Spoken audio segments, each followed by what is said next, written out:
গোয়ালপুকুরে পিতানু নদীর উপরে ব্রিজ, বোচাগাড়ি গ্রামে প্রথম ব্রিজ। উত্তরবঙ্গ উন্নয়ন দফতরে তৈরি ব্রিজ উদ্বোধন হবে কালীপুজোর পরে। সবংয়ে আবার যাত্রীদের জন্য এসি ওয়েটিং রুম চালু। দেখুন,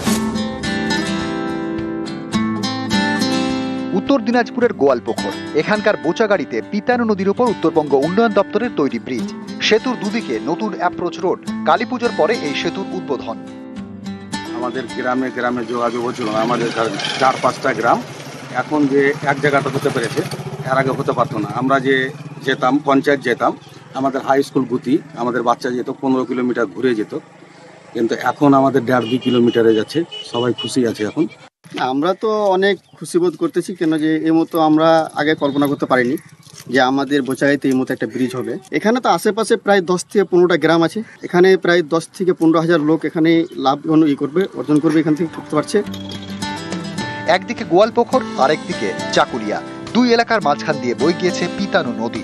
এই নদীর উপরে প্রায় 9.5 কোটি টাকা খরচ করে তৈরি করা হয়েছে সেতু এবং অ্যাপ্রোচ রোড।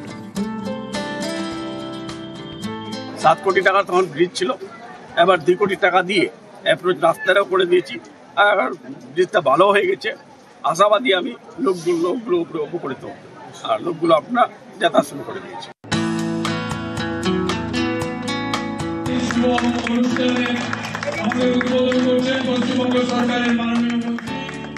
পশ্চিম মেদিনীপুরের সবং, এখানকার তেমাথানিতে যাত্রীদের জন্য এসি ওয়েটিং রুম।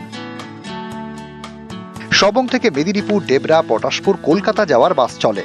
এই তেমাথানি বাস স্ট্যান্ডে প্রতিদিন অপেক্ষা করেন কয়েকশো যাত্রী। সেখানে যাত্রীদের সুবিধার জন্য এসি ওয়েটিং রুম, ভেতরে 30 জনের বসার জায়গা। খুব সুন্দর বাস স্ট্যান্ড, এটা দরকার ছিল এখানে তেমাথানিতে।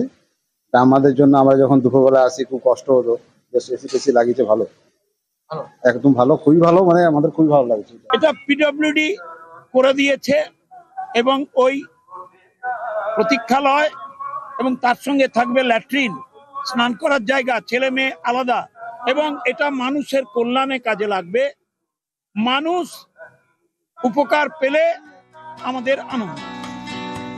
উত্তর দিনাজপুর থেকে চঞ্চল মোদক এবং পশ্চিম মেদিনীপুর থেকে দিগ্বিজয় মাহালি, নিউজ 18 বাংলা।